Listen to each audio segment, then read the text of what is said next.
Hey, here I am for my weekly show, Living a Transformed Life. And so we are going to talk about today. Let me do a little recap. We're going to talk about how to begin to identify feelings. So let me kind of give you a review of what we've been talking about. We are like icebergs, and we are only about 5% aware of what we think and feel. Everything else is in our subconscious. Over the course of our life, we accumulate emotions from experiences. We have negative emotions. Remember, we talked about the emotions last time as balls of energy. They vibrate, they get trapped inside, and then we give those events meaning, negative meaning, like I'm not lovable, nobody's there for me, everybody leaves me, men aren't trustworthy, and so on and so on, based on those balls of emotion they get trapped inside of us.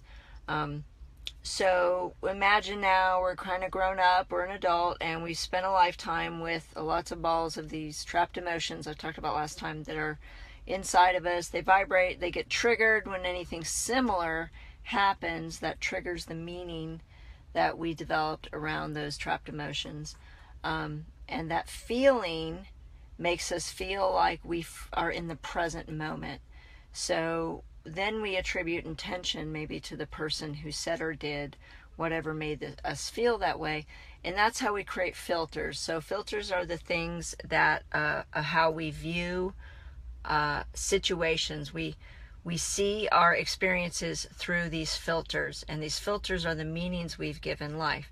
So if somebody makes a funny facial expression and we've had a lot of rejection, our filter's going to be, oh, they didn't like something I said, or I did something wrong, or they don't like me. And so that would be a filter that was created over the course of our life. So most of the day we walk through with these filters that affect our reality. Okay, now it's not an objective reality. It's a reality that we created in those states of heightened emotion when we felt those feelings over the course of our life. They filled up our bowl. We've got a bowl full of all of these little jingling balls full of negative trapped energy.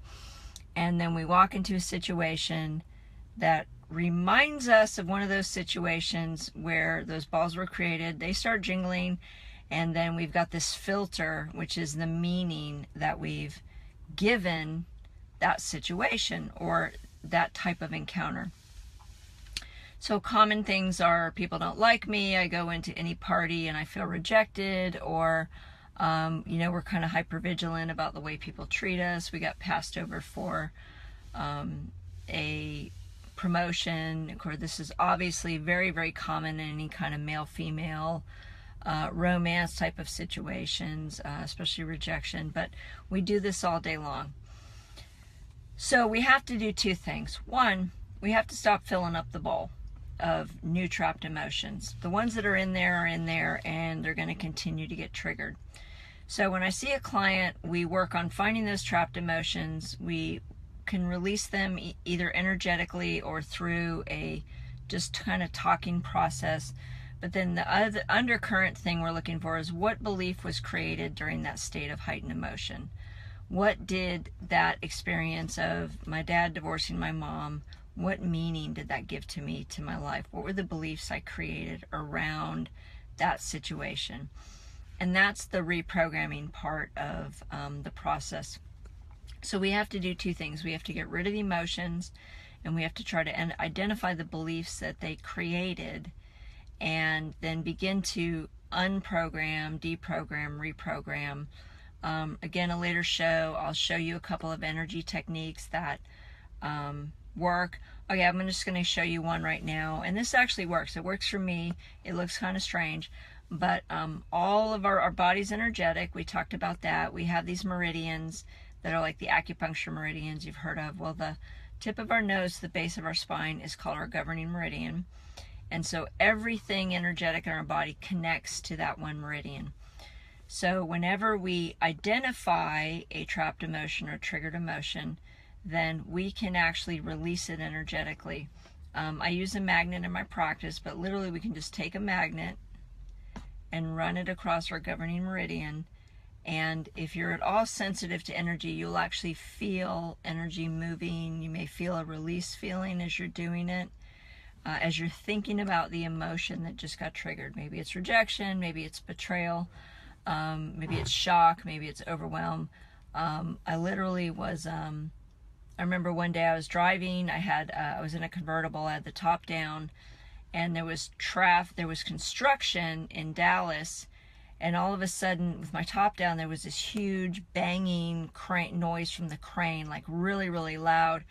And it kind of threw me in a state of shock. And then right after that, the road divided and I had to go right or left quickly. And there was a lot of construction around it. So I didn't almost hit the wall, but I had that moment of panic of I was not prepared to go right or left. And I turned at the last minute and actually had to look real quick to make sure not cut in front of a car. So we've all done that kind of stuff. So I literally was in a state of shock when I did that. I was like overwhelmed or traumatized by the loud noise. I was kind of in this state of shock.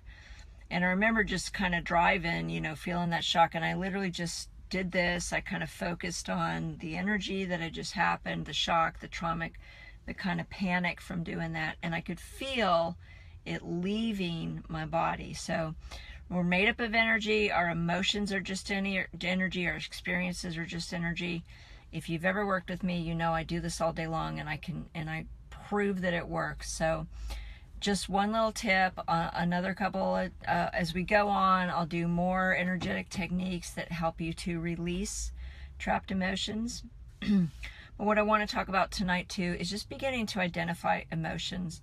So let's say you grew up in a home where you didn't get to feel or talk.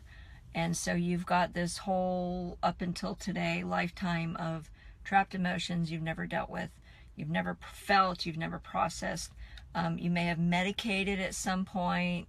Let's talk about what some form of medications are that are everyday and common. There's alcohol, there's food, there's exercise, there's obviously marijuana or other drugs, there's relationships, there's compulsive types of behaviors. All those are behaviors we do to try to not feel those jingling balls of energy that are vibrating around in our body.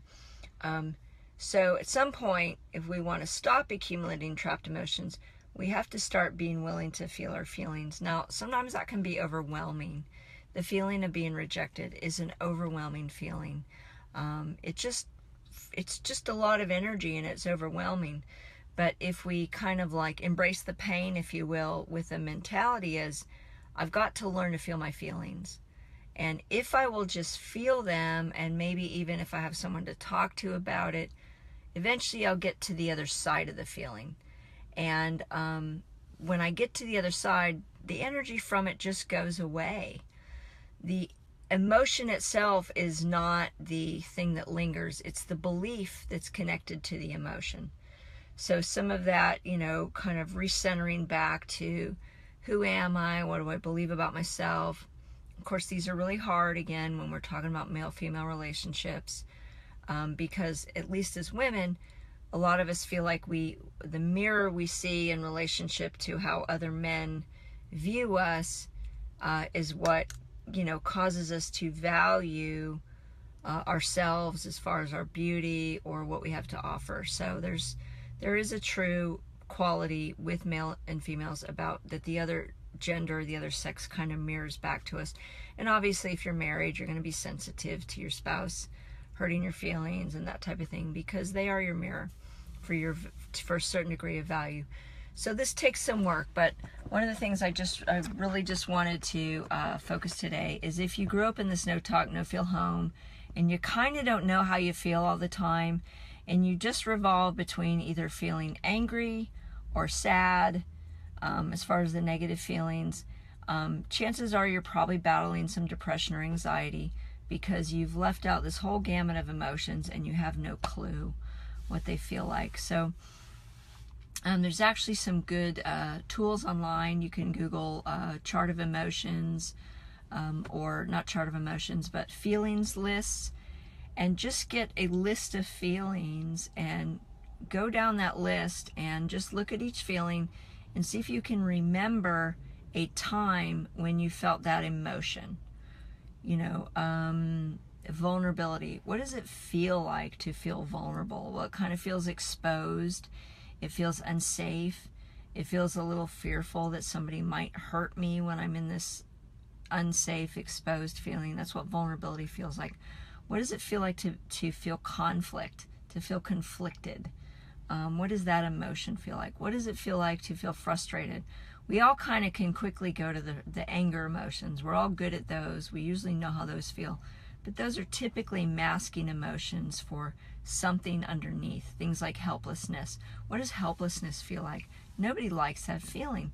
So we want to avoid those feelings because they're very unpleasant, they're uncomfortable, and they have a lot of energy to them. But if we don't actually deal or process that feeling, it just becomes another ball of vibrating around in our bin of trapped emotions inside of us. It just becomes another one that adds to the pile.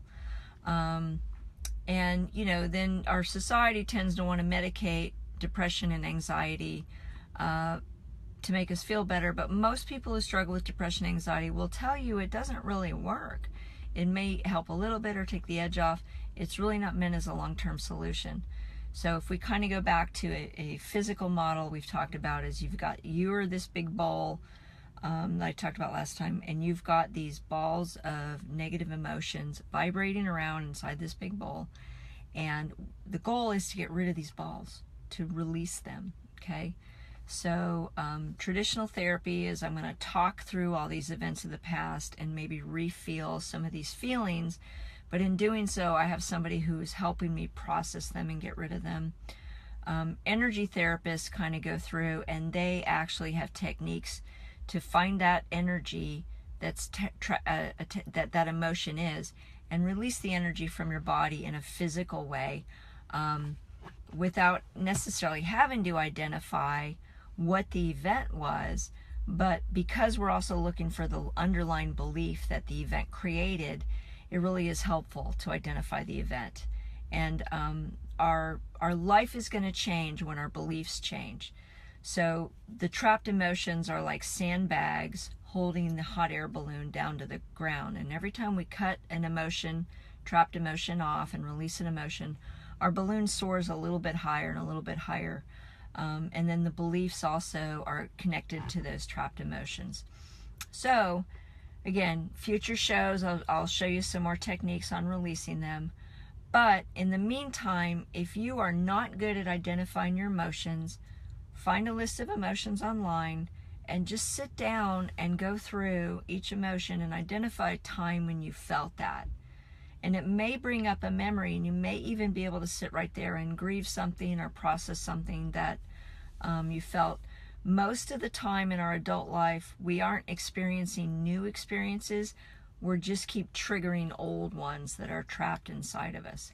So just think about, if we could go get rid of those old ones, then all of our new experiences, we would be able to see them from a different perspective, from a different mindset, from a different attitude. And most of them we could process and let go of really quickly, because they're not just vibrating or resonating with stuff that we've already got trapped inside of us. So living a transformed life is getting rid of those old negative emotions, getting rid of those old beliefs, and then instilling new ones, which we'll talk about again at another show. If you have any questions or any comments, feel free to PM me. You know, again, because I do most of my work one-on-one, I'm trying to give a group teaching that I can teach people how to do some of this release work on themselves. And it is a process, so this is not a quick fix. If you spent 30 years not dealing with your emotions, you're not going to get this overnight, and you're not going to get rid of all your trapped stuff overnight. But if you do a little bit every day, you will find your hot air balloon rising a little bit higher and higher, and you'll feel a little bit more freedom, a little bit more joy, and you can, you know, break free from depression and anxiety. Have a great weekend. Pretty sure we got to set our clocks back this weekend, and we'll see you next week post-election. Bye.